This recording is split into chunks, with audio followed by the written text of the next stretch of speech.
को जोड़े, मुंह को खोले और परम पूज्य मुनिराज के चरणों में त्रैवार नमोस्तु बोले। हे गुरुदेव नमोस्तु नमोस्तु नमोस्तु। आप अपनी अमृत वाणी से हम सभी को लाभान्वित करें। पूज्य महाराज श्री नमोस्तु। पंखा राजू सर्व सांसद भैया पंखा पंखा राजू बाबू कहाँ गए? जब तक मंगलाचरण करेंगे ना करवा देंगे। भैया माइक में से बोल रहा हूँ।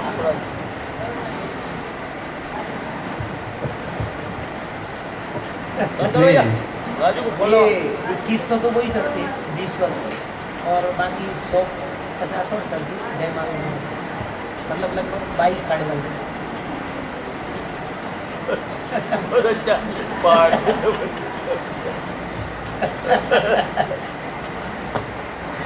आई हाँ राजू बाबू कहाँ गए? हमारे जब तक मंगलाचरण करेंगे तब तक हम करवा देंगे। राजू बोलिए कौन से बोलो? हाथ जोड़े मंगलाचरण सहित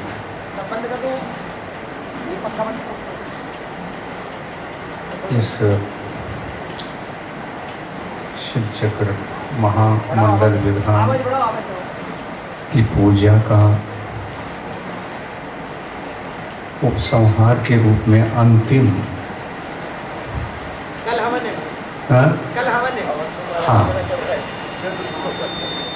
अंतिम स्वरूपदेश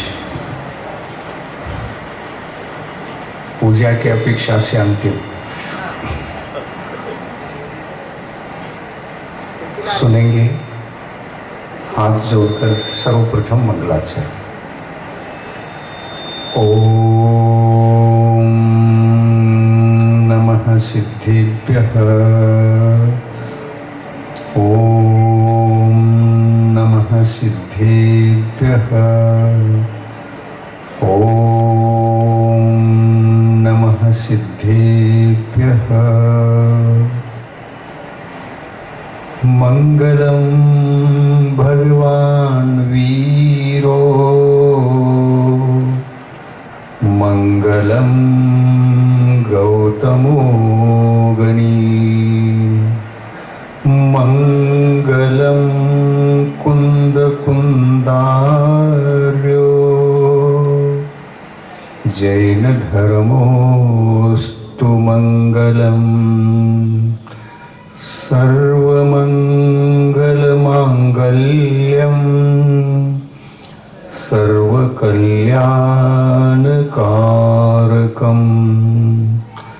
प्रधानं सर्वधर्माणां जैनं जयतु शासनं जीवं जयतु शासनम। पंच परमेष्टि भगवान की, अहिंसा परमो धर्म की, समो शरण में विराजमान भगवान महावीर स्वामी की, संत शिरोमणि आचार्य गुरुवर श्री विद्यासागर जी महाराज की, आचार्य प्रवर श्री समय सागर जी महाराज की, जय बोलिए निर्यापक श्रवण मुनि श्री नियम सागर जी महाराज की।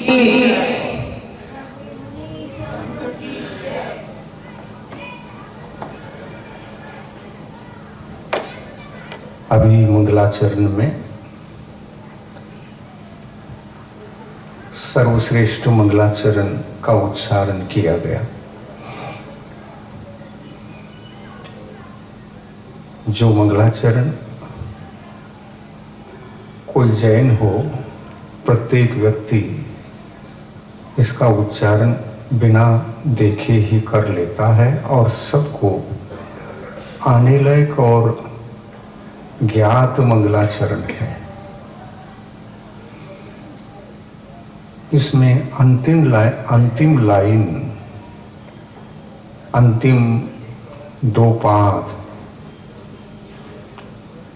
एक छंद में 4 पाद होते हैं तो द्वितीय पाद में दो पाद होते हैं, उसमें ये उच्चारण किया,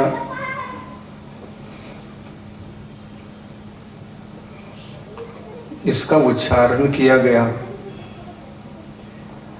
सर्व मंगल मांगल्यम सर्व कल्याणकारकम प्रधानम सर्वधर्मानाम जैनम जैतुशासनम। ये तो पहले श्लोक का द्वितीय लाइन।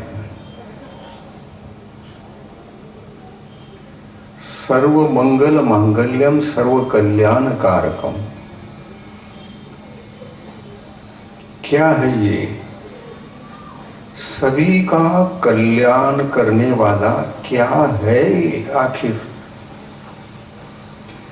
तो कहते हैं वह है जैन धर्म,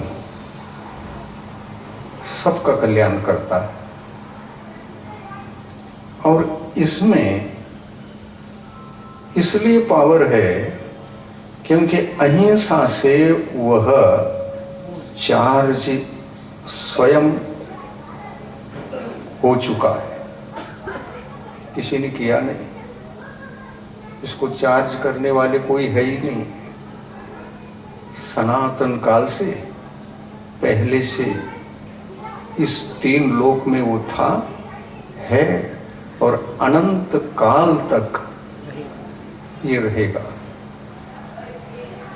आप जब इस धर्म का नाम लेते हैं, जैन धर्म कहो, अहिंसा धर्म कहो, जीव दया धर्म कहो, आत्म कल्याण का परम धर्म कहो, भगवान बनने का सन्मार्ग कहो, इसके किसी भी नाम से पुकार लो,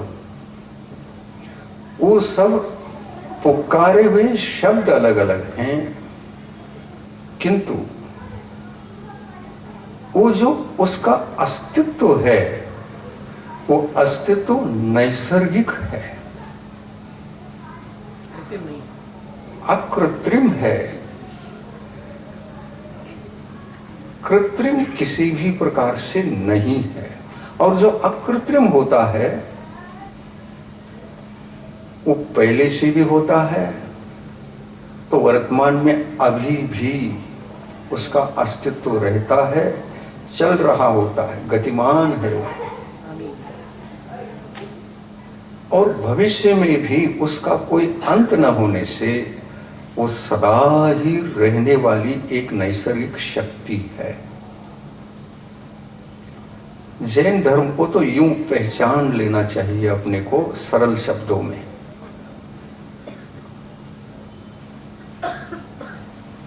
जैन धर्म का मतलब एक ताकत, अकृत्रिम ताकत, जिसके सामने वैभाविक, नकली कुछ भी टिक नहीं सकेगा। क्योंकि वैभाविक शक्तियां स्वयं सभी संसारी जीवों के आत्माओं में काम कर रही होती है। वैभाविक शक्ति यानी विपरीत शक्ति, उल्टी शक्तियां, ये केवल संसार में ही होती है। संसार से भिन्न सिद्ध परमात्माओं ने उन्हीं को जीत लिया है। उन वैभाविक शक्तियों को डिस्चार्ज करके अपने आत्मा से अलग कर दिया। और ये शक्तियां संसार अवस्था में, संसार काल में ही होती हैं। सिद्ध अवस्था को प्राप्त करने के बाद उस अकृत्रिम चैतालय को, अकृत्रिम शक्ति को, यानी धर्म को, धर्म एक अकृत्रिम शक्ति है, लेकिन वैभाविक शक्तियां हावी हुई हैं। और जिस शक्ति पर वैभाविक परिणति का आच्छादन रहता है, उससे कुछ भी आत्मा का बिगाड़ नहीं होता। हाँ, आवश्यकता इस बात की कि वो शक्ति के रूप में विद्यमान तो होती है आत्मा के पास,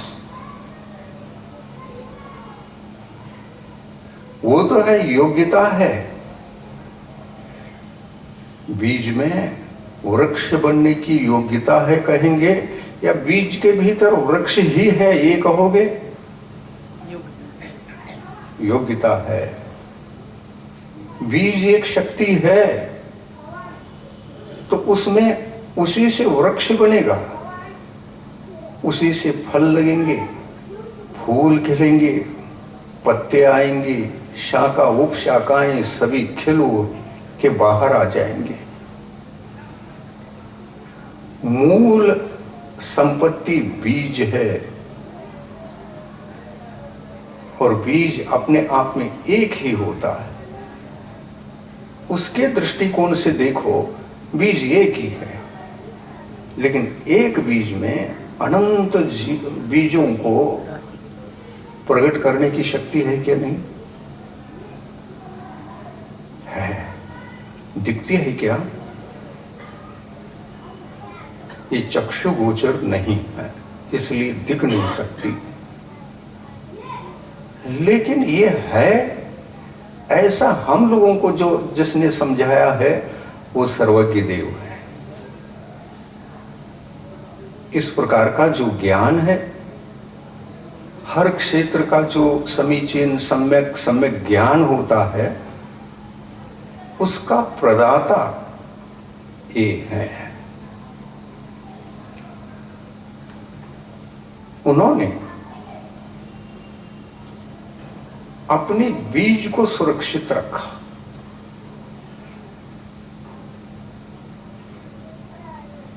बीज को सुरक्षित रखा, इसलिए बीज फलीभूत होकर, आत्मा ही बीज है,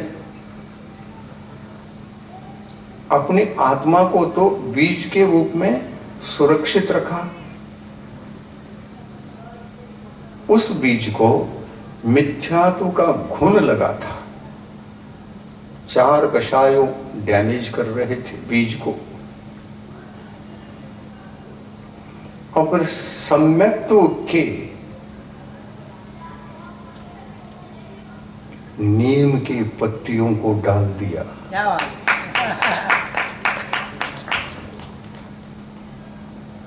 सम्यक्त्व के नीम के पत्तियों को डाल दिया।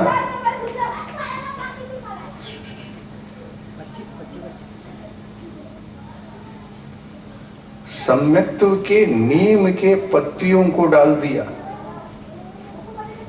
सम्यक दर्शन जब हम आत्मा को काम में लेंगे, आत्मा बीज है, जब काम में लेंगे तो बीज पड़ा रहेगा, इस शरीर के भीतर है, उसका उपयोग हो सकता है।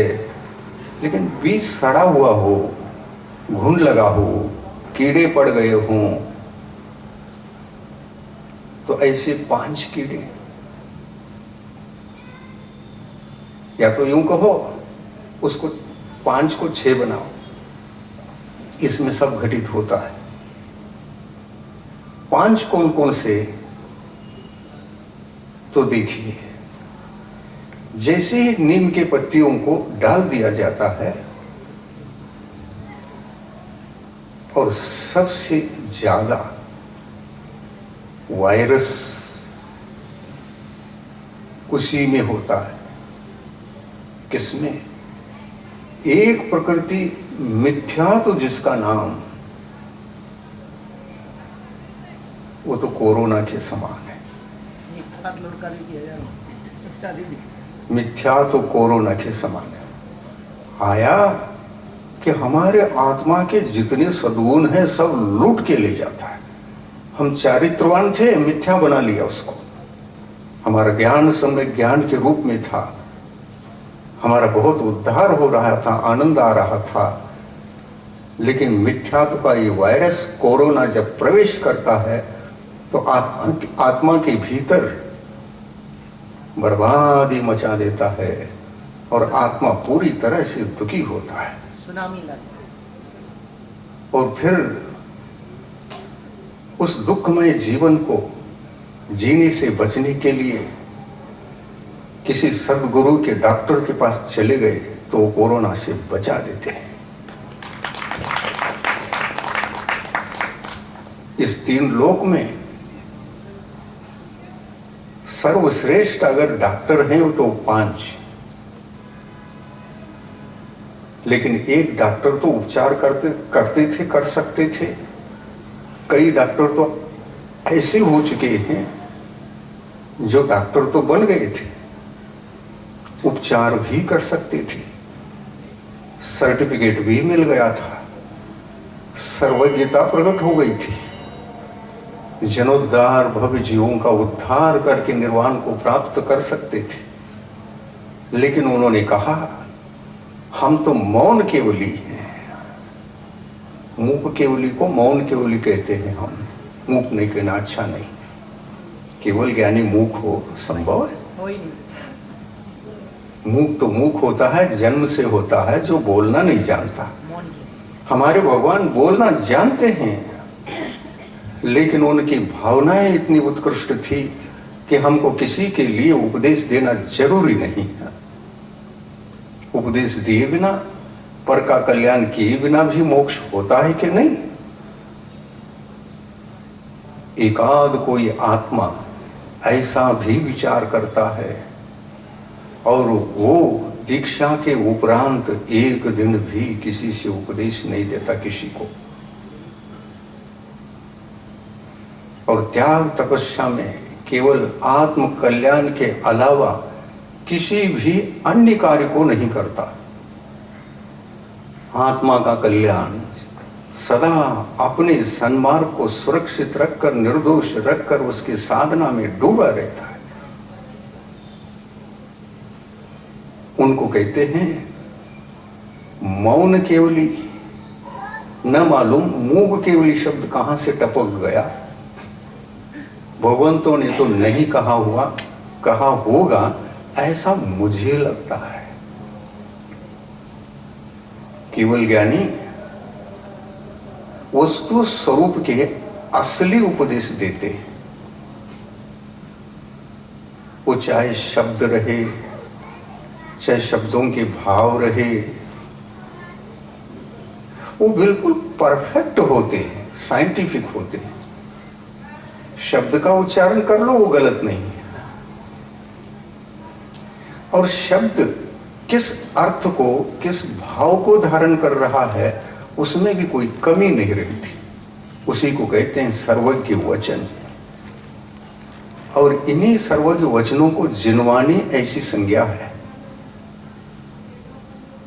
वो जिनवानी माता भी कहते हैं अपन, क्योंकि सत्य वचन, सर्वज्ञ भगवंतों के सत्य वचन जो हमारे कल्याण के लिए समर्थ हैं, वो सत्य वचन क्या मिथ्यात्व रूपी को कोरोना से, उसके वायरस को मारकर क्या हमारी आत्मा को बचाने की क्षमता उस औषधि में नहीं है? है। तभी तो इस मंगलाचरण में सर्व मंगल मांगल्यम सर्व कल्याण कारकम प्रधानम सर्वधर्माणाम जैनम जयतु शासनम। सभी धर्म का मतलब ये मत समझो कि दुनिया में जितने भी धर्म हैं, नहीं। धर्म तो यहां भी अनेक प्रकार के हैं, 10 धर्म अलग हैं।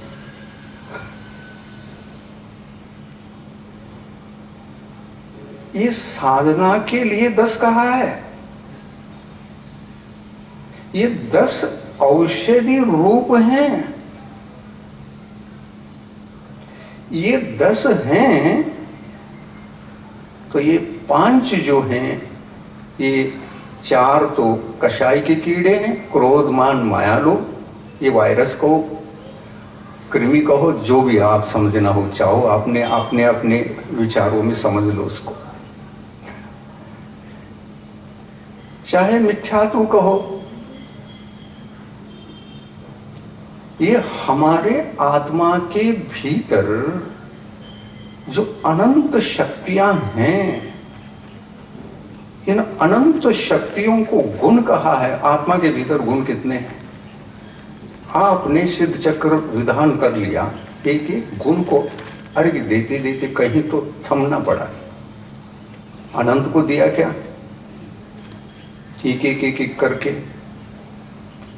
अगर अनंत सद्गुणों को अर्घ्य करने के लिए बैठोगे तो आपकी जिंदगी भी कम पड़ेगी, संख्यात असंख्यात भी नहीं बनेंगे अर्घ्य। अनंत के उस छोर तक पहुंचना तो और मुश्किल होगा, दिया ही नहीं जा सकता। अनंत गुणों की पूजा हो ही नहीं सकती एक एक करके। और इसलिए कम से कम अनंत नहीं होते हैं, नहीं सही 10 दिन में उनमें से कुछ हो जाए। इन भावनाओं को साकार करके सिद्ध चक्र विधान रचा लिया।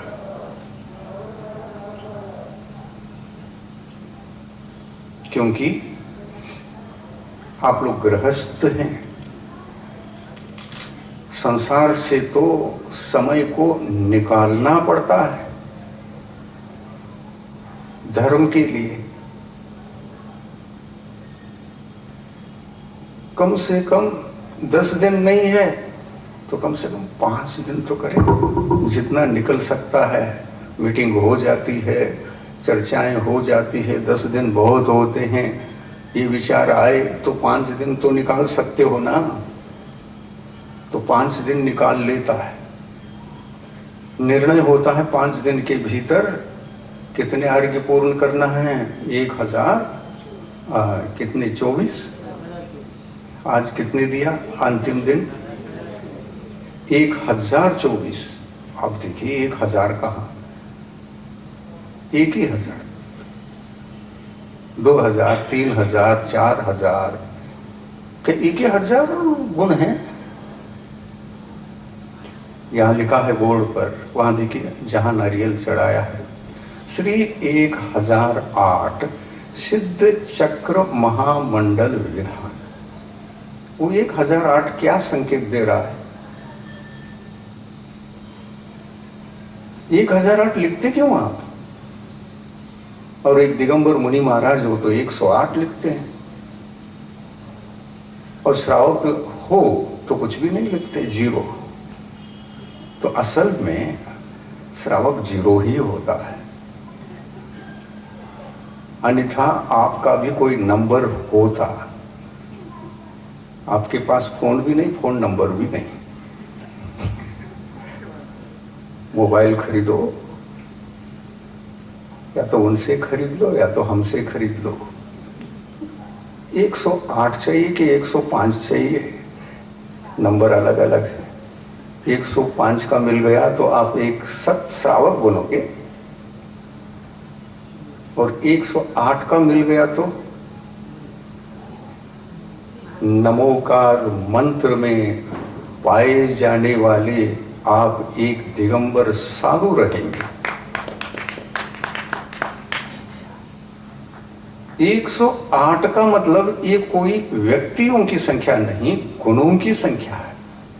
और जितने गुणों की संख्या होती है जिसके पास भी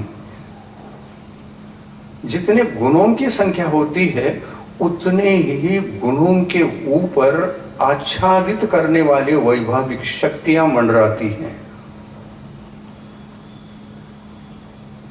108 गुण आपके पास नहीं, या तो 0 है या तो 105 है, मान के चलिए। 0 है तो आप नमोकार मंत्र में नहीं है। आप जाग गए, अपने आत्मा को जगा दिया। 0 रहना ठीक नहीं है, कुछ तो करे अपन धर्म के क्षेत्र में, नहीं तो आत्मा का कल्याण कैसे होगा? जिंदगी तो ऐसे ही जा रही। संसार करेंगे तो मरेंगे, ना करेंगे तो मरेंगे, अतः अच्छा यही है संसार संसार किए बिना धर्म कार्य करे और संसार सागर को ही तर कर कोई सागर बने।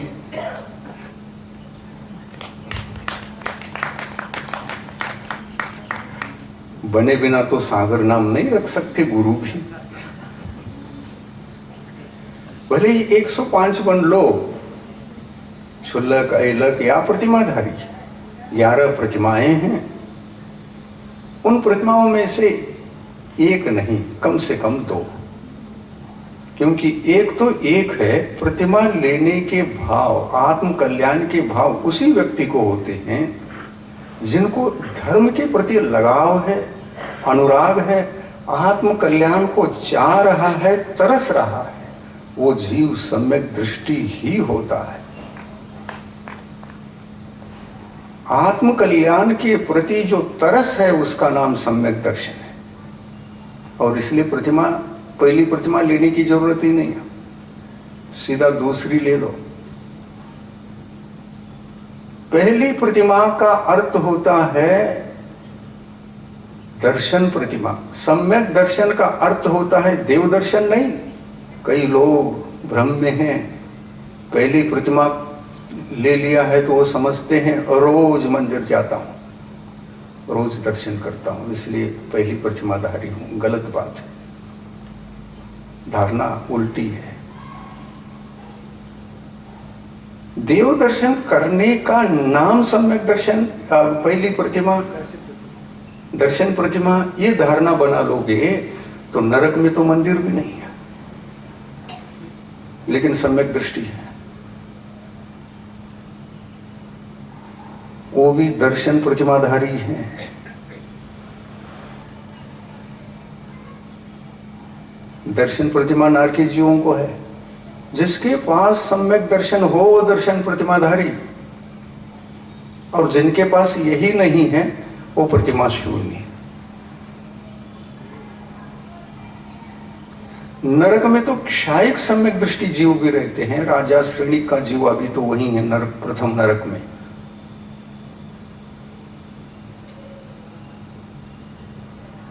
है ना? रोज देव दर्शन करते होंगे, वहां महावीर भगवान के दर्शन होते ही होंगे। कोई मंदिर होगा, ढूंढ के निकालते होंगे। ऐसा कुछ है?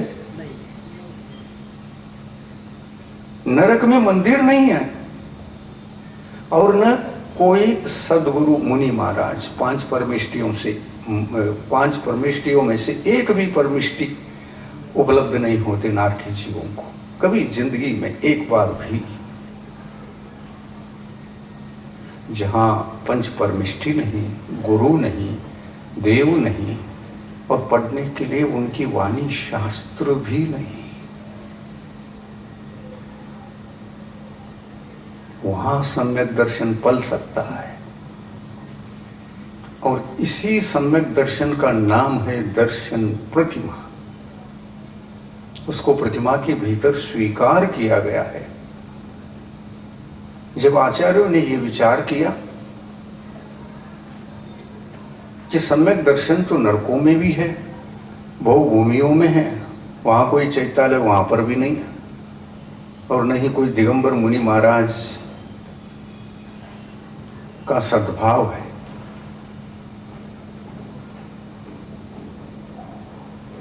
फिर उनका सम्यक तो कैसे पल रहा है? देखिए, सम्यक तो सब जगह कॉमन है। नरक में कहो, कुभोग भूमि में कहो, सुभोग भूमि में कहो, देवगति में तो देवगति में तो अकृत्रिम चैतालय है, जो दर्शन हम लोगों के लिए भी असंभव। मनुष्य पर्याय में रहकर अकृत्रिम जिनेंद्र भगवान के उन मंदिरों का, प्रतिमाओं का दर्शन आप करने का सौभाग्य नहीं है। जब से चतुर्थ काल चला गया तब से अन्यथा अंजन चोर भी करके आते थे। अकृत्रिम चैतालों की वंदना पल भर में करके आते थे, क्योंकि ऐसी विद्या को ही उन्होंने सिद्ध किया था जो पल भर में कृत्रिम मंदिरों में ही नहीं, मैं सबसे पहले अकृत्रिम चैतालों का दर्शन करके लौटूंगा, यहाँ भी पूजन करूंगा वहाँ भी पूजन करूंगा, दोनों मजा लेते थे। आज कोई है ऐसा? जन्म से लेकर अभी तक एक भी अकृत्रिम चैतालय का दर्शन हुआ हो तो बताइए कौन मनुष्य है ऐसा? पूरी दुनिया में एक भी मनुष्य नहीं है, क्योंकि अकृत्रिम सारे के सारे ये चैतालय, ये जिन प्रतिमाएं हमसे दूरस्थ क्षेत्र पर हैं, वो कोई समीप नहीं है, और इसलिए विद्या सिद्ध करनी पड़ती है वहां तक जाने के लिए। अंजन चोर ने विद्या सिद्ध की, और एक चोर को भी यदि पुण्य हो, श्रद्धा हो, भक्ति हो, मन में तरस हो, तड़प रहा हो, मुझे अकृत्रिम चैतालय का दर्शन करना है, तो चौथे काल में विद्याएं तो शुद्ध होती थी, देवलोग प्रसन्न होते थे, और उनकी भावनाओं की पूर्ति देवलोग करते थे। विद्या का मतलब देवों की शक्तियां। अंजन चोर जिस विद्या को प्राप्त कर सकता वो देवों की शक्ति है। नमोकार मंत्र पढ़ने से और अपनी जान लगाने से, मरूंगा या बचूंगा फिक्र छोड़ना, जान लगाओ, श्रद्धा के साथ जाप करो, उस मंत्र पर विश्वास रखो। अंजन चोर को तो न तो मंत्र मालूम था और न ही कुछ जानता था धर्म क्षेत्र का, कुछ भी ज्ञान नहीं था, और ऐसा व्यक्ति सहज रूप से एक जंगल में गया। उन्होंने देखा कि कुछ कर रहा है, ये क्या है? ऊपर से तो वो बंधा हुआ है, क्या बोलते हैं उसको,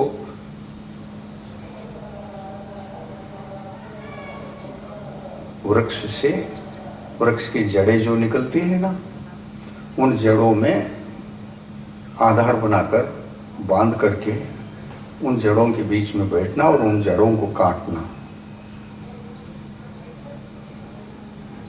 उसको हिंदी में क्या कहते हैं, अधिक उपयोग में नहीं आया, मराठीमध्ये सांगा की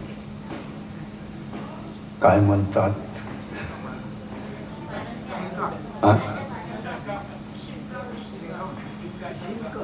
सिक्का, अच्छा सिक्का, हाँ जो भी बोलते हो, उसमें बैठा वो मंत्र वगैरह कुछ जानता नहीं था, मंत्र लेके ही गई नहीं, वो गए ही नहीं। क्यों? उतना टाइम भी तो नहीं है, मेरे पीछे कोतवाल लगे हैं, वो आकर के पकड़ेंगे तो उतने में ले जाएंगे मुझे। उनके आने से पहले ये जो व्यक्ति कर रहा है, यह शक्ति अगर मुझे प्राप्त हो गई, मेरा बेड़ा पार हो जाएगा। कोतवाल आएंगे, ढूंढेंगे, शून्य प्रदेश में यहाँ पर कोई नहीं है, कह करके लौटेंगे, और लौट गए। अंजन चोर क्षण भर में चला गया। कहाँ? सुमेरु पर्वत के अकृत्रिम चैतालयों का दर्शन किया।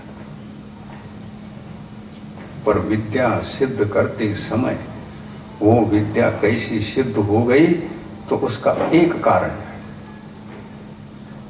सुनिए क्या बोल रहे हैं। ये मोबाइल एक बहुत डिस्टर्ब करता है, प्रवचन भी सुनने नहीं देता है, किसी अन्यत्र ले जाता है, अपने आप उपयोग को, पुरुषार्थ को दूसरी जगह भटका देता है। सुनिए, उपदेश सुनते समय उपदेश ही सुनिए, अन्य काम नहीं करना। एक एक वचन जब सारभूत होता है तो जीवन के काम में वही आते हैं। कठिन परिस्थितियों में यही वचन याद आते हैं और वहां पर जिंदगी का संकट टल जाता है। ये ज्ञान, ये भगवंतों के सूत्र, सद्गुरुओं के सूत्र हमारे जीवन की बहुत बड़ी संपदा है। मोबाइल में कौन सी बड़ी संपदा है जिसके पीछे हम पड़े हैं, बल्कि हमारी संपदा को ही लॉस कर रहा है है ना? बहुत हानि हो रही है मोबाइल से।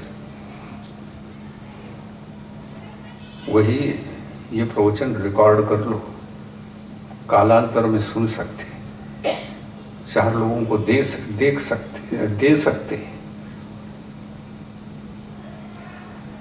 लेकिन प्रवचन में लेके मत बैठो उसको।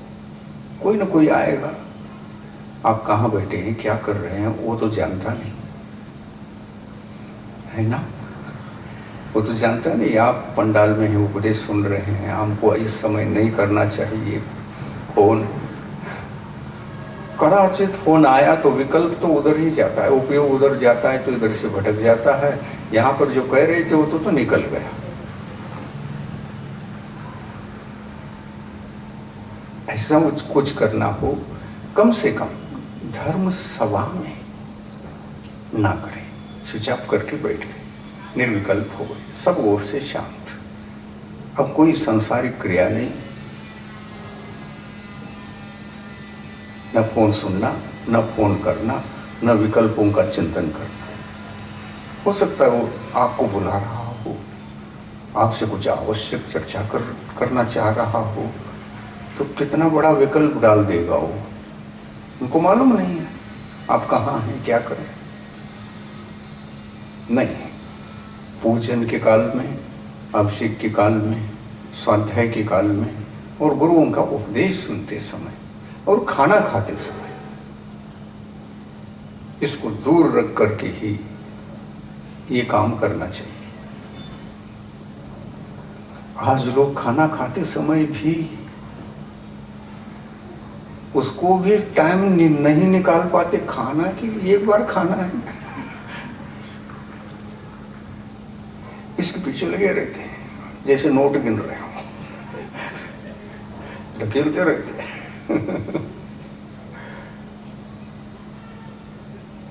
ब्रेक लगाना पड़ेगा, अन्यथा हम पागल बन जाएंगे। और ये पागल ही करता है। बच्चे सभी बर्बाद हो रहे हैं। अब देखते हैं, अभी 3 साल का बच्चा है, आपने एक बार दिया था, देख ली क्या है। और कई बार तो बच्चे के सामने बैठ करके आपने काम किया, उसने देखा अच्छी तरह से क्या कर रहे हैं, वो सीख जाता है। ऐसा ऐसा करने से इसमें बहुत कुछ दिखता है।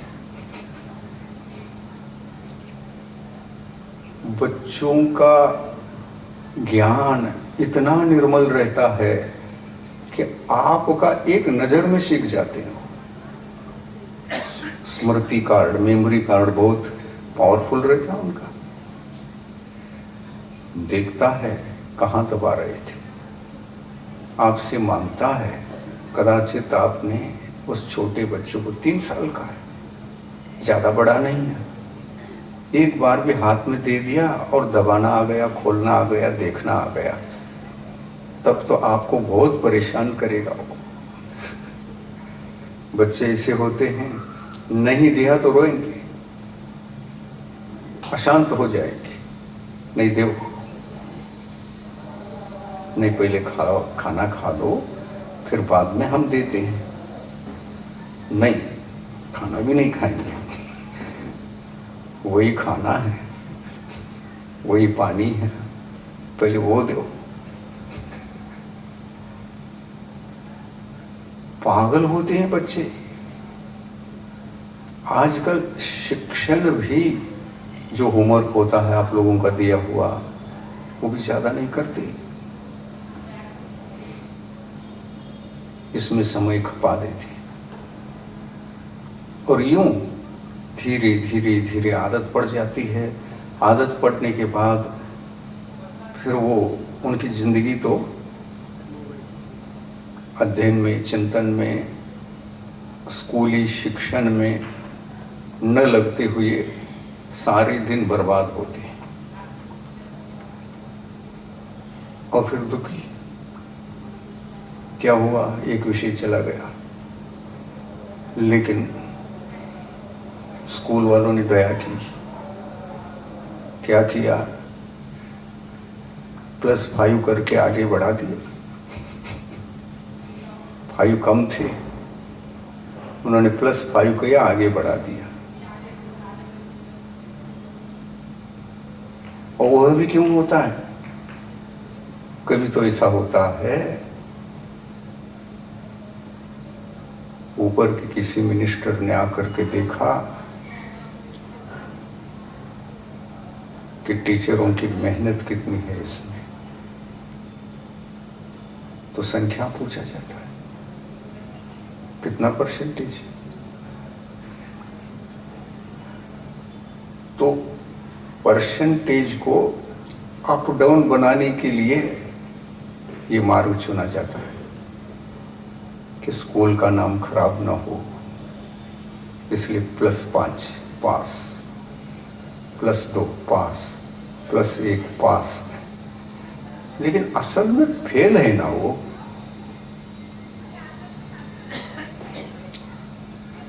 कहीं अपने स्कूल का, शिक्षण संस्था का प्रसिद्धि कम ना हो, इसलिए भी सोचा जाता है कि नहीं। कई जगह आजकल है कि नहीं, है ही, सब जगह होगा ये।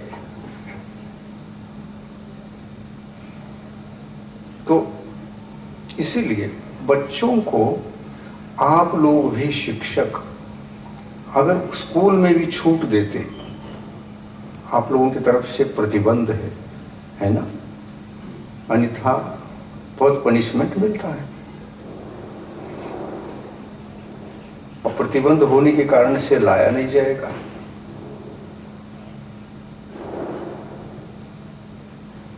तो बच्चे उसका पालन कर रहे हैं, अनुशासन में है।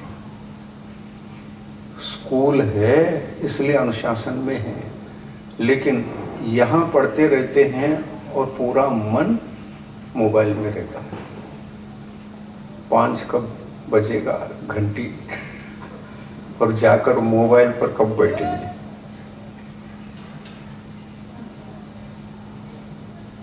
ये संस्कार इतने बिगड़ रहे हैं, इतने बिगड़ रहे हैं। हालांकि ये मोबाइल हमको बर्बाद भी कर सकता है तो उद्धार भी कर सकता है।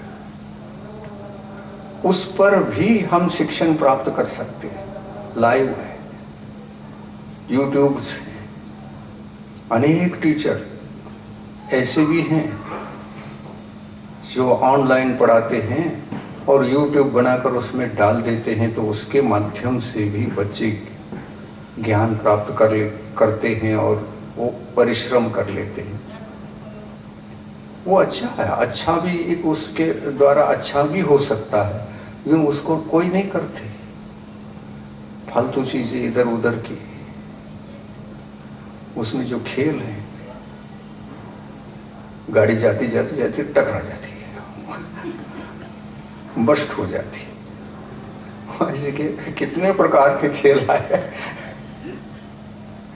हमने बहुत सारे खेलों को जो उनकी विविधता है देखा नहीं, कुछ देखा है तो क्या चलता है ये पता है हमको। तो जीवन को, जीवन के समय को बर्बादी करने का भी उसमें एक मार्ग है। तो बहुत लाभ उठाकर बहुत बड़े ज्ञानी बनने का भी रास्ता उसमें है। जो लोग अस्वस्थ होते, आप लोग भी अस्वस्थ हैं कहीं न कहीं से, बहुत सारी समस्याएं आपके शरीर में हैं। उसका कारण ये है कि उसमें भी मोबाइल का हाथ है। क्यों? उसमें टाइम बहुत देते हैं। उसमें से 1 घंटा भी स्वास्थ्य सुधारने के लिए निकालते हैं तो उसमें योगा है, प्राणायाम है, चलना फिरना है। ये कार्य अगर कर लें तो अस्वस्थ कभी नहीं होंगे आप। ये हाथ में आया है, एक जगह बैठ गए तो पता ही नहीं चलता कि कितना समय निकल गया, है ना? ये तो सबको अनुभव होगा। मोबाइल पर जब वो हाथ में आता है, 10 मिनट कुछ नहीं, 1 घंटा भी कुछ नहीं, 2-2 घंटे निकल जाएं तब भी उसमें से क्या करके रखा है देखो, मंत्रमुग्ध हो जाता है।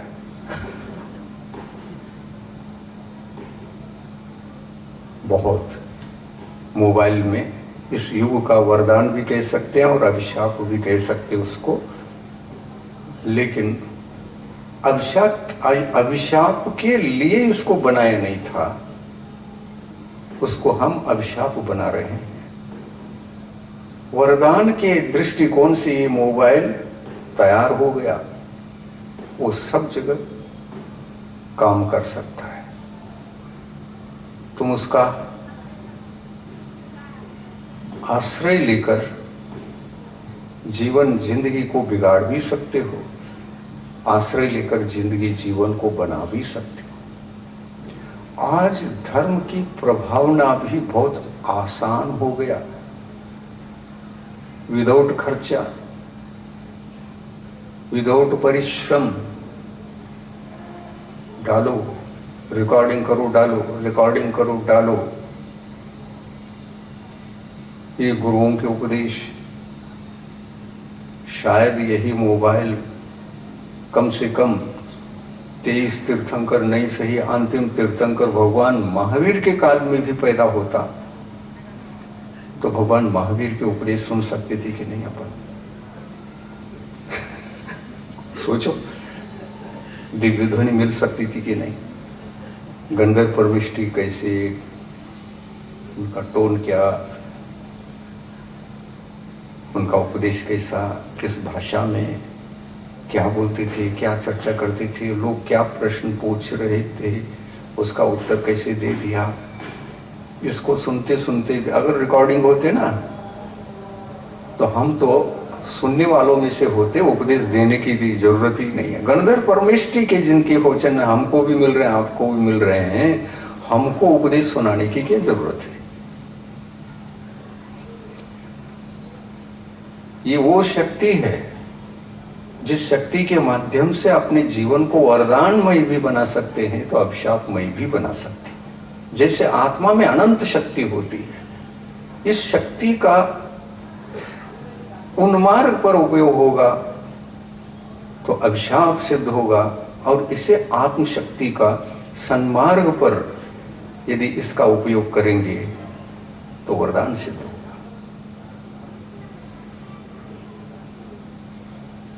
फिर भी इस पंचम काल में यूं कहो हम सब भाग्यशाली भी हैं तो दुर्भाग्यशाली भी हैं। अपने जीवन को दुर्भाग्यमय बनाना उसी मोबाइल के द्वारा हो सकता है,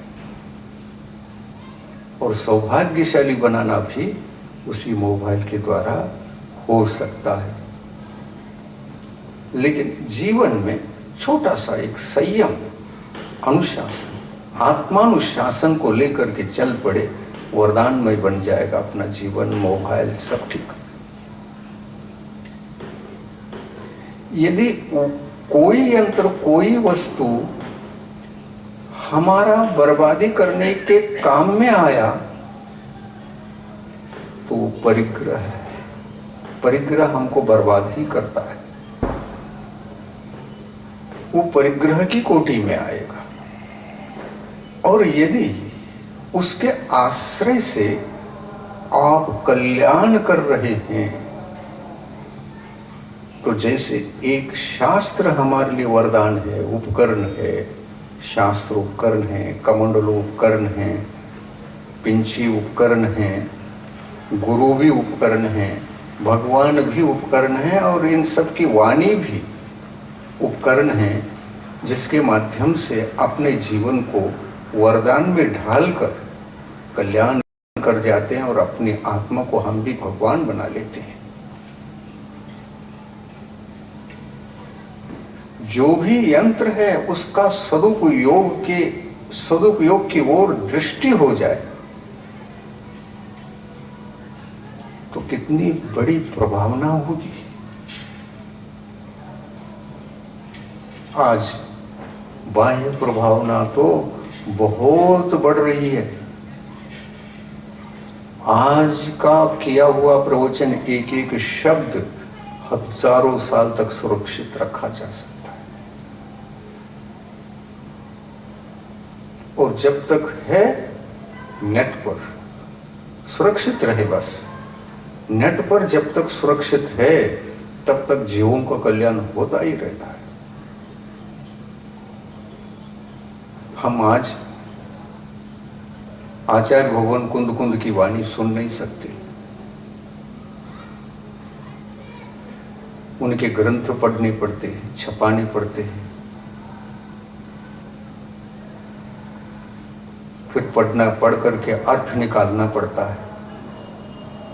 उनकी भाषा प्राकृत है, हम मराठी भाषा भाषी हैं। प्राकृत न जानते हुए भी उसका जो मराठी में अनुवाद हुआ है उसको पढ़ करके हम आत्मकल्याण के मार्ग को खोज लेते हैं। इतना सब कुछ करने के बाद फिर हमारा कल्याण का मार्ग कहीं प्रशस्त हो पाता है, लेकिन आजकल ऐसा नहीं। साक्षात कुंद कुंद ही बोल रहे हैं। ऐसा 1000 साल, 2-3 हजार, लाखों वर्ष भी हो जाए, ये अगर ऐसा ही सुरक्षित सबकी वाणी रहे, वो सबका सुनेंगे उन्हीं की आवाज में। और वो भी मशीन आ सकते हैं। महाराज जिस भाषा में बोल रहे हैं, मैं हिंदी बोल रहा हूं, लेकिन एक संस्कृत भाषा भाषी, मातृभाषा जिनकी संस्कृत है, मेरा हिंदी को संस्कृत में कर सकता है मशीन। और आजकल तो ऐसी मशीन भी आ चुकी है जो विधानसभा आदि में लगे रहते हैं, उनका भाषण इंग्लिश में होता रहता है। सभी जितनी भाषाएं उसमें व्यवस्थित किया गया है, उसके अनुसार उतनी भाषाओं में जिनको जो भाषा आती है वो अपनी भाषा में सुनते रहते हैं। समूह शरण में मशीन नहीं होती, वहां देव लोग ही ये चमत्कार प्रकट करते हैं। मशीन तो एक विज्ञान की शक्ति से पैदा हुआ है, लेकिन देव लोग कोई विज्ञान की शक्ति का उपयोग नहीं करते। वो स्वयं जानते हैं कि इस भाषा को जो जीव बैठे हैं भगवान की वाणी सुन रहे हैं, वो तो निरक्षरी वाणी है, लेकिन उसको उनकी भाषा में समझने लायक बनाने की कला देवों में होती, मशीन नहीं रहती। पर कुछ ऐसा करते हैं जो सभी लोग अपने अपनी भाषा को जानने वाले भगवान की वाणी को भी समझने लगते हैं, समझ पाते हैं। गंधर्व परमिष्टिका सुन लो, उनका भी अपनी अपनी भाषा में समझने लायक वहां बना देते हैं। समूह शरण में तुम प्रवेश करोगे तो किसी प्रकार की वहां कमी महसूस नहीं होगी। सभी सुविधाएं उपलब्ध हैं, वो देवकृत है। अर्ध मागधी भाषा, मागधी भाषा वो प्रांतीय भाषाएं हैं, परंतु प्रांतीय भाषा में गणधर परमेष्ठी जो उपदेश दे रहे हैं उस प्रांत के लोगों को तो उनको डायरेक्ट समझ में आ रहा है, लेकिन बाकी लोग क्या करेंगे? समोशरण में देव लोग संभाल लेते, गुरु की वाणी को, भगवान की वाणी को संभालते, सबको समझ में आ जाए ऐसा। कुछ उनके पास कुछ शक्तियां हैं, उन शक्तियों का उपयोग करते।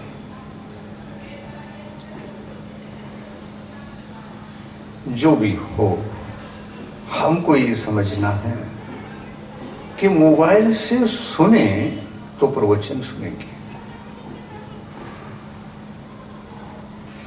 और संसारिक कुछ काम भी रहते हैं उनको भी करना पड़े तो उनका टाइम फिक्स है, उसी समय में करेंगे। ऐसा एक आत्मानुशासन बना लेंगे तो बहुत अच्छा होता है।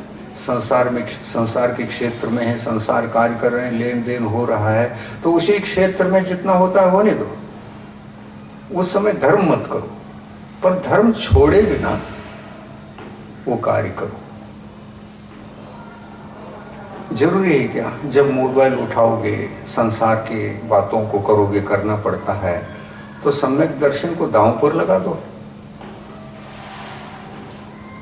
जरूरी नहीं, सम्यक दर्शन को दांव पर लगाने की जरूरत नहीं। सम्यक दर्शन संसार कार्य करते समय भी सुरक्षित रहता है।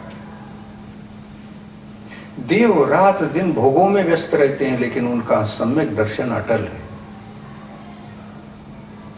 नारकी जीव रात दिन दुख भोगते हैं, आर्त रोध ध्यान में पीड़ित रहते हैं, लेकिन उनका भी सम्यक दर्शन सुरक्षित है। राजा श्रेणिक को तो आज प्रथम नरक में उनकी आत्मा है, उनका सम्यक दर्शन एकदम निर्मल है, क्षायिक है, रंज मात्र भी किसी भी प्रकार का मतलब वायरस उसके लिए लग ही नहीं सकता,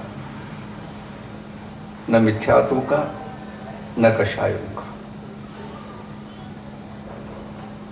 मिथ्यात्व का वायरस सबसे बड़ा है, इसको कोरोना का वायरस कह सकते हैं, लेकिन कषायों का वायरस ऐसा वायरस है जो हमारे चारित्र धर्म को डैमेज करता है।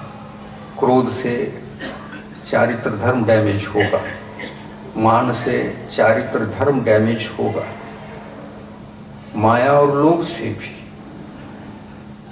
चारित्र धर्म डैमेज होता है। हर्ष विषाद राग द्वेष इत्यादि जो आत्मा के परिणाम है, भाव हैं, एक कषाय से उत्पन्न भाव कहलाते हैं। कषाय के निमित्त से जो उत्पन्न भाव होते हैं वो दो ही कोटि में आते हैं, एक राग और एक द्वेष। क्या बोला? ध्यान में रखने लायक सूत्र। ये कषायों को छोड़कर रागादि भाव भिन्न नहीं होते। चार कषाय की तो वैसे 25 प्रकार की कषाय, अनंतानुबंधी की 4, अप्रथ्या के अनावरण, प्रथ्या के अनावरण, संजोलन के 4, यही 16 हो गए। अकषाय फिर 9 हैं, ये 25 हो जाते हैं। लेकिन इन 25 के 25 कषायों को संक्षेपीकरण करके भावों की अपेक्षा से कुछ कहें, 25 को एक साथ कहें, राग और द्वेष। दो भावों में ही इस समावेश को प्राप्त हो जाते हैं। और छोड़ना क्या है? एक मिथ्या तो छोड़ना है, राग को छोड़ना है और द्वेष को छोड़ना है। राग और द्वेष को छोड़ेंगे तो चारित्र धर्म की उत्पत्ति होगी, मिथ्यात्व को छोड़ेंगे तो सम्यक दर्शन उपलब्ध होगा। और सम्यक दर्शन धर्म तो धर्म है, इतना सस्ता धर्म है कि नरक में भी जाओ तो प्रकट हो सकता है। चारित्र धर्म तो मनुष्य बनो या तो त्रिरेंच गति में संगी पंचेंद्री त्रिरेंच बनो, तब ये चारित्र धर्म मिलेगा। देवगति में रंच मात्र भी चारित्र धर्म नहीं, संयम नहीं है। और इसलिए जैन शासन में देवों की पूजा का निषेध है। क्यों? चारित्र धर्म जिस जीवात्मा में होता नहीं है और सम्यक दृष्टि भी है, तो जीव वंदनीय पूजनीय नहीं होते, ऐसा सर्वज्ञ देव का कहना है।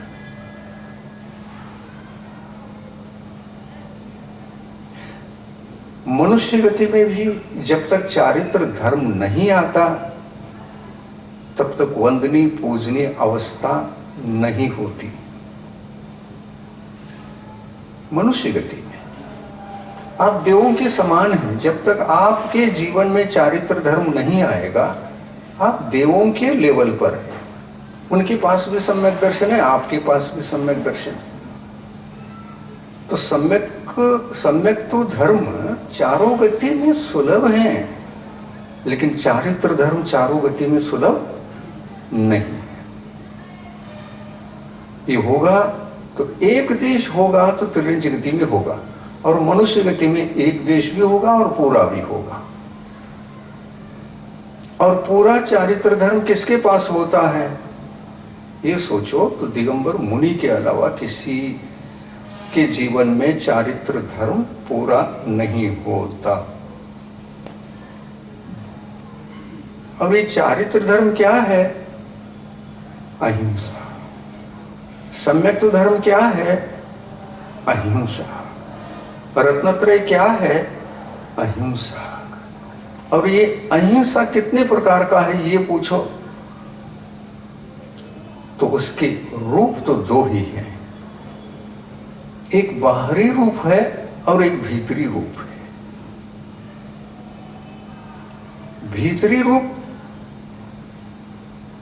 के लिए, भीतरी रूप के लिए हमारा शरीर भी बाधक, हमारे कषाय भाव भी बाधक, मिथ्या तो भाव बाधक। भीतरी अहिंसा धर्म क्या है ये पूछोगे तो मिथ्यात्व को जीतना, सम्यक्त्व को प्राप्त करना, ये भीतरी अहिंसा का मार्ग है। मिथ्यात्व क्योंकि आत्मा को अनादिकाल से दुख ही देता आया है, इसलिए वो आत्मा का हिंसक है। और आत्मा उसके शरण में है तो दुखी है। दुख हिंसा रूप है, हिंसा का प्रतीक है। मिथ्या तो है तो आप भीतर से तो धर्मात्मा है ही नहीं, हिंसा के मार्ग पर चल रहे हैं, मिथ्यात्व के मार्ग पर चल रहे हैं, तो वह मिथ्यात्व आपके लिए दुख ही देने वाला है। उसका स्वभाव ही दुख देना। मिथ्यात्व का तात्पर्य इतना ही है, जो सही नहीं है उस रास्ते पर मैं चल रहा हूं, और सही नहीं है ये ज्ञात होने पर उस मिथ्यात्व का आप क्या कर सकते और क्या नहीं कर सकते ये आपके ऊपर ही डिपेंड रहेगा। मैं चाहूं छोड़ सकता हूं, छूट जाएगा, नहीं छोड़ना चाहता हूं, रहेगा। तो मिथ्यात्व रहेगा तो भीतरी हिंसा भी रहेगी। भीतरी हिंसा है तो भीतरी संसार है, दुख है, अशांति है, पीड़ा है। और अशांति का, इस पीड़ा का, मिथ्यात्व जनित पीड़ा का, अशांति का अंत कभी आने वाला नहीं, जब तक आप पुरुषार्थ नहीं करोगे उसको त्यागने का। वो जो प्रारंभिक दशा में धर्म क्षेत्र में आप आना चाहते हैं, प्रारंभिक दशा में धर्म कौन सा ये पूछो तो सर्वज्ञ देव बताते हैं कि आप सबसे पहला मिथ्यात्व को छोड़िए। ये मिथ्यात्व का उदय हो तो बाहर में भी तुम हिंसा करोगे, भीतर में तो करते ही रहोगे। और सम्यक दृष्टि हो तो ये विचार आएंगे आपको स्वाभाविक रूप से, उस सम्यक्त्व के प्रभाव से। मैं मिथ्यात्व से पीड़ित था, आज नहीं हूं, शांति है। सुख भोगते रहोगे। सम्यक्त्व का सुख परमार्थ सुख, आत्मिक सुख कहलाता है। सम्यक दर्शन आत्मा का सुख है और परमार्थ इसीलिए है। जो सुख आत्मा का आत्मा के लिए उत्पन्न होता है उसको सम्यक्त्व कहते हैं। मिथ्यात्व में संसार का ही रास्ता चलता रहता है। तत्वार सूत्र में कहा है ना, सम्यक दर्शन ज्ञान चारित्राणि मोक्ष मार्ग। ये आत्माएं सुखी रहती हैं। मोक्ष मार्ग पर जो भी चल रहा है 3 दोषों से बच करके चल रहा है, मिथ्या दर्शन, मिथ्या ज्ञान और मिथ्या चारित्र। इन तीनों हिंसा के मार्गों से बच करके चलता रहता है। और आत्मिक ओरिजिनल जो धर्म है सम्यक्त्व का, उसकी अनुभूति जब करता है तो अहिंसा का जीवन जीता रहता है।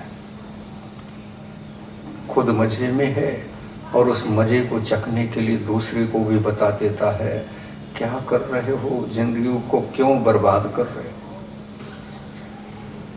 आत्मिक सुख पालो, वो वास्तविक सुख है। छोड़ो ये झंझट। शनिवार के दिन जाने से, तेल बाती लगाने से सुख मिलेगा, कोरी कल्पना है। ये उन्मार्ग है, समझ का अभाव है। ये समझ के अभाव के कारण से जो भी चेष्टाएं आप करते हैं वो अज्ञानमय चेष्टाएं होती हैं। उसी का नाम अज्ञान मिथ्यात्व है। अज्ञान के कारण से ही उन्मार्ग चलते हैं अपन, और उस अज्ञान को जो हमको उन्मार्ग पर ले जा रहा है उसी को मिथ्यात्व कहा है। जो विपरीत रास्ते पर हमको ले जा रहा है वो मिथ्यात्व है। और सम्यक तो सुधरे हुई, धर्म के क्षेत्र में पहली बार आए हुई सुधरे भावों का नाम सम्यक दर्शन है। और वो सम्यक दर्शन जहाँ है, परमार्थ का सुख तो लूटते ही रहते हैं, लेकिन बाह्य हिंसा से भी बचते रहते हैं। सम्यक दृष्टि जीव को ये पता लगता है, ये ज्ञान है कि दूसरे जीवों को मारूंगा तो वो भी दुखी होता है, मारना कम हो जाता है। मिथ्या दृष्टि को शरीर, आत्मा, क्या हिंसा क्या अहिंसा, कुछ भी ज्ञान रहता ही नहीं। अज्ञान रूपी कीचड़ में फंसा रहता है तो जीव दया तो उसको पता ही नहीं। और जीव दया के नाम से भी यदि हम कुछ धर्म करें तो देखिए, जीव दया के नाम से हम कुछ धर्म करें तो कौन सा धर्म करना पड़ेगा? पहले तो दूसरे जीवों को नहीं, अपने पर दया करना। हम भी तो जीव है। तुम सुधरो तो 4 लोग सुधरे। ऐसी शक्ति जगा लो कि हम अपनी आत्मा को सुधार के चलें तो मुझे देख करके 4 लोगों को शिक्षा मिलेगी, और समझाऊंगा तो मेरे वचन उनको पसंद आएंगे, स्वीकार करेंगे, तो वो भी सम्यक दृष्टि बनकर चल पड़ेगा, मैं भी सम्यक दृष्टि बनकर चल पड़ूंगा। दोनों के पास दोनों प्रकार का सुख आएगा, एक भीतरी वाला और बाहरी वाला। बाहरी वाला जीव दया से संबंधित है और अंतरंग वाला कषाय के अभाव से संबंधित है। बहुत महत्वपूर्ण बताया। प्रवचन का अंत कभी होता नहीं और समय खिसक जाता है तो हमको भी लगता है कि कुछ बताया ही नहीं हमने अभी। भूमिका ही तो बन रही थी और प्रवचन का समय नहीं निकला, नहीं बना। अतृप्त दशा में प्रवचन छोड़ना पड़ता है और श्रोता को भी अतृप्त रहकर शरीर को उठाकर वहाँ भोजन कराना पड़ता है। सही है। वो भोजन उठाता है, पेट एक ऐसा है कि तुम क्या कर रहे हो, रात को खाओगे क्या, खिलाओगे क्या मुझे, इधर तो व्रत ले रखा है और प्रवचन सुनते बैठे हैं। सद्गुरु के प्रवचन बहुत ही मार्मिक और महत्वपूर्ण होते हैं। एक शाम का एक भोजन भी छूट जाए, प्रवचन नहीं छूटना चाहिए। भोजन तो जिंदगी भर करना है, लेकिन गुरु के वचन जिंदगी भर नहीं मिल पाएंगे और समक्ष बैठकर हर दिन तो मिलेंगे नहीं। इसलिए दुर्लभ, गुरु वचन अत्यंत दुर्लभ। छोड़ना पड़ रहा है, आपको उठना पड़ रहा है।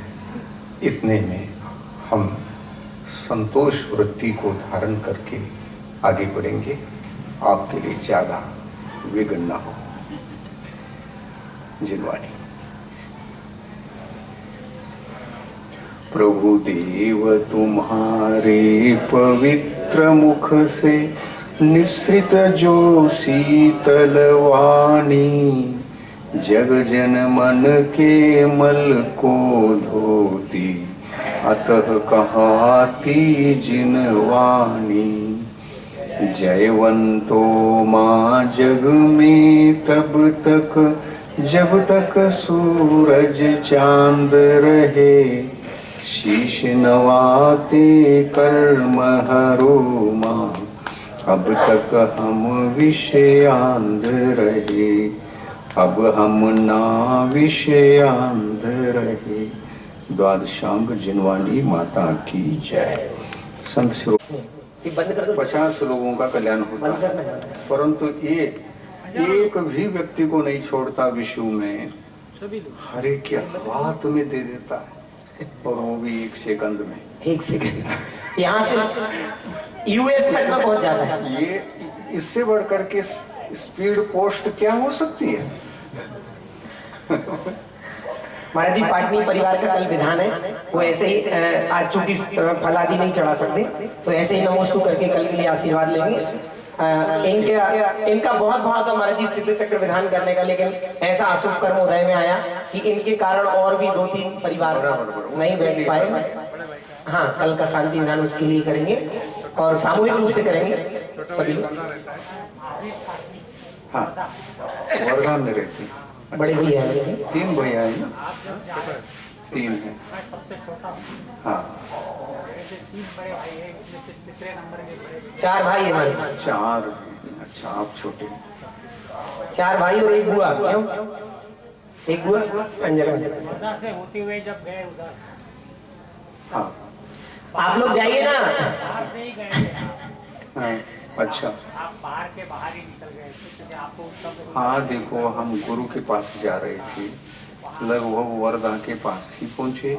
बाहर से इसलिए गए थे कि मुझे वहाँ पौनार में ठहरना था और चलने का समय भी शेष था, और फील्ड स्पोर्ट्स से जाने के बाद भी जो योग में था वो कौन जान सकती थी। महाराज जी ऐसा हो सकता है, महाराज जी ऐसा हो सकता है कि अपन जो सुबह का विधान और अनुष्ठान करेंगे सब पूरा, उसके बाद आपका जैसे यहाँ होगा तो फिर प्रवचन मिल सकता है ना। मतलब क्योंकि कब? सुबह नहीं दे पाएंगे हम। अच्छा, आहार के बाद एकदम आहार के बाद मध्याह्न में मध्याह्न में रखेंगे तो सुबह में आराम से होता है। निर्विकल्प रूप से पूरा खाली रहता है। 3 बजे से 6 बजे तक 3 घंटे मिल जाएंगे। नहीं, 2:30 बजे महाराज जी, कल 2:30 बजे। हाँ, 2:30 बजे से रखो। कल 2:30 बजे से 5 बजे तक। तो 3:30 बजे तक मैं हिलूंगा नहीं, एक ही आसन पर बैठूंगा। भक्त जीवों का कल्याण होगा। जो 2:30 होना बजे से 5:30 बजे तक। अगर महाराज का चतुर्मास सेवा में अर्धा आत्मा में हुआ तो की इसका स्टेमिना अध्यक्ष अलग है। उसका अध्यक्ष आत्मा की स्टेमिना ज्ञान है और दया है। उस सद्ज्ञान को दया में जब वो ढल जाता है, शरीर स्वयमेव ज्ञान और दया के साथ हो जाता है। महाराज जी अभी कंटिन्यू प्रवचन श्रृंखला चालू रहने में क्या? हाँ? अभी दीपावली तक कंटिन्यू प्रवचन श्रृंखला चालू रहने में दोपहर में क्या प्रतिदिन क्लास भी चल रही है। हाँ, थोड़ा अपन 3:30 से रखेंगे ना, 3:30 से बीच में मुझे आध घंटा पौन घंटा रेस्ट मिल जाए तो यहाँ देखो, क्लास कितने बजे से? यहाँ भी 2-3 घंटा होगा। वो चला तो 2-3 घंटा तो हो ही जाता है। फिर यही क्लास यही वहाँ दोनों? पर 1 घंटा चाहिए। नहीं, यही क्लास यही दोनों नहीं होती? बीच में थोड़ा सा रेस्ट लेकर के करेंगे तो कोई दिक्कत नहीं, यही क्लास और यही प्रवचन दोनों ही। अगर यही चीज अगर पूरी अगर लाइव चलेगी ना महाराज जी, तो हजारों लोग सुनेंगे महाराज जी, हजारों मतलब लाखों की तादाद। नहीं। ये बहुत बड़ा मतलब कभी जिंदगी में ऐसी ये चीज तो मिलने वाली नहीं जो आप पढ़ाते हो।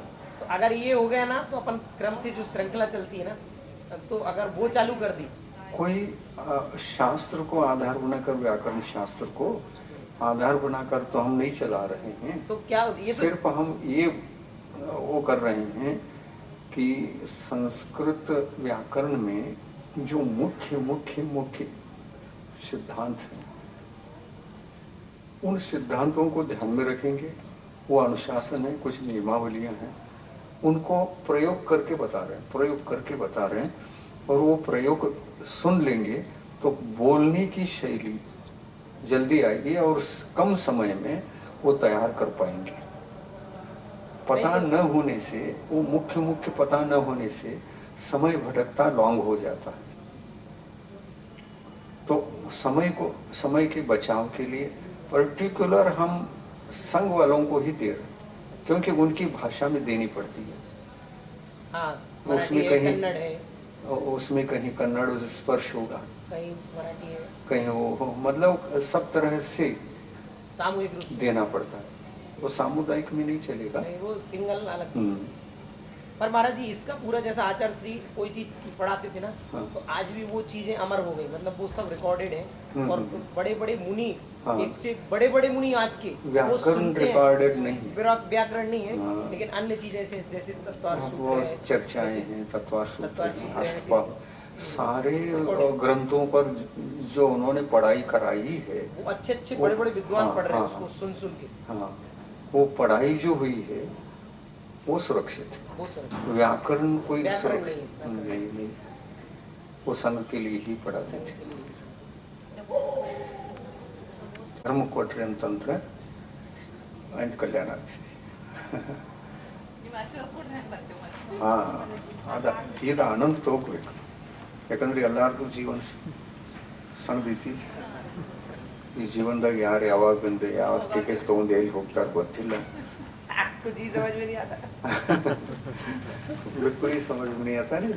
एक शब्द भी। मैं कन्नड़ का भी उपयोग कर लेता हूँ कभी कभी वहाँ।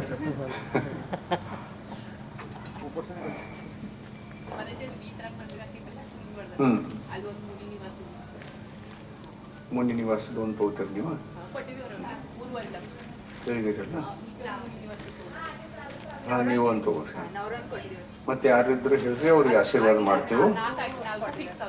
ಹಾ, ಇಲ್ಲಿಂದ ಆಶೀರ್ವಾದ ಮಾಡಿಬಿಡ್ತೀವಿ. ನಾಕ ಮಾಡೋದೈತೆ, ಮ್ಯಾಲ ನಾಕ ಕೆಳಗೆ ನಾಕ 8 ಮಾಡಿ.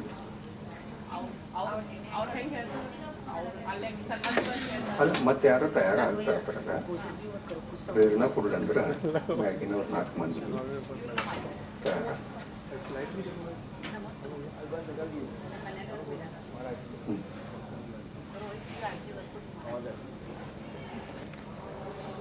नहीं, हाँ वो तो फिर रेस्ट नहीं मिल पाता। और बीमार हो जाता। लेकिन महाराज जी ये सब चीजें बाद में किसी को मिलेंगी नहीं, ये कभी नहीं मिलना। आप जो वो करके जाएंगे ना, क्योंकि देखो अभी भी लोग बोलते हैं कि आप जो आध्यात्मिक शैली में बोलते हैं ना महाराज जी, वो किधर भी नहीं मिलता। हर जगह शास्त्र चलते, सब कुछ चलते और सिद्धांत की भी पढ़ाई करती, लेकिन जो आध्यात्मिक शैली उतरने वाली, वो चीज क्या होती है, वो सिद्धांत बता दिया ऊपर से चली जाती, हाँ वो थोड़ी जटिल बताते भाषा। हैं लेकिन उसको तरल नहीं बनाते। हाँ वो सरल जो है ना, वो अंदर पीने जैसी हाथी के 1 चम्मच दूध में, हथनी के आदमी है। 1 चम्मच दूध में 3 कप पानी मिला लो तो गाय के दूध की शक्ति के बराबर हो जाता है। 1 चम्मच दूध, 1 चम्मच 3 कप, 3 कप जल, तब जाके पचता है वो। तब जाकर पचेगा वो। नहीं तो वापस हो जाता है लोगों को और पेट गड़बड़ हो जाता है। हाँ वो पचेगा तो ही वो व्यक्ति बचेगा।